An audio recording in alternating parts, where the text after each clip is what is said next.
بسم اللہ الرحمن الرحیم۔ وہ بچے اور بچیاں جو بالغ ہو جاتے ہیں اور اپنے لیے جشن عبادت مناتے ہیں، ان کو سب سے پہلے کس چیز کی ضرورت ہے؟ ان کے لیے ضروری ہے کہ وہ سب سے پہلے اپنے لیے ایک مرجع تقلید کو انتخاب کریں۔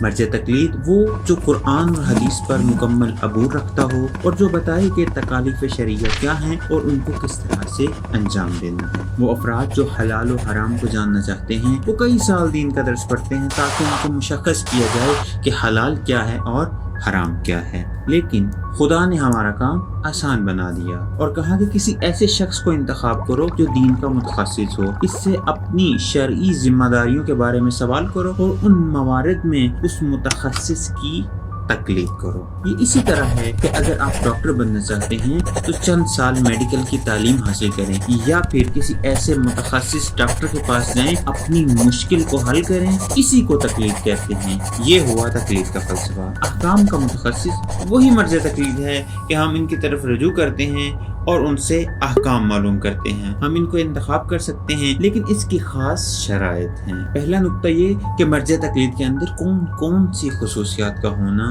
ضروری ہے۔ مرجع تقلید مرد ہو، بالغ ہو، عاقل ہو، شیعہ اثنی عشری ہو، عادل ہو، زندہ ہو، مجتہد ہو اور عالم ہو۔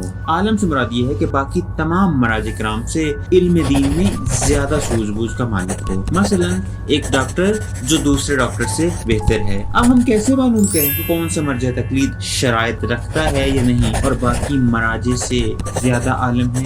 تو یہ مشکل کام نہیں ہے۔ ایک دفعہ ہم خود اس نتیجے پر پہنچ جاتے ہیں کہ یہ زیادہ عالم ہے دوسرے سے، یا پھر یہ ایک گروہ جو متخصصین کا گروہ ہے اس کو معین کرتا ہے۔ راہ تشخیص عالم مہم ہے، لیکن اگر مرجع تقلید کی تقلید نہیں کرتے تو کسی ایک کی تقلید کریں تاکہ ہمارے اعمال جو ہم انجام دے رہے ہیں وہ درست اور مورد تائید ہوں۔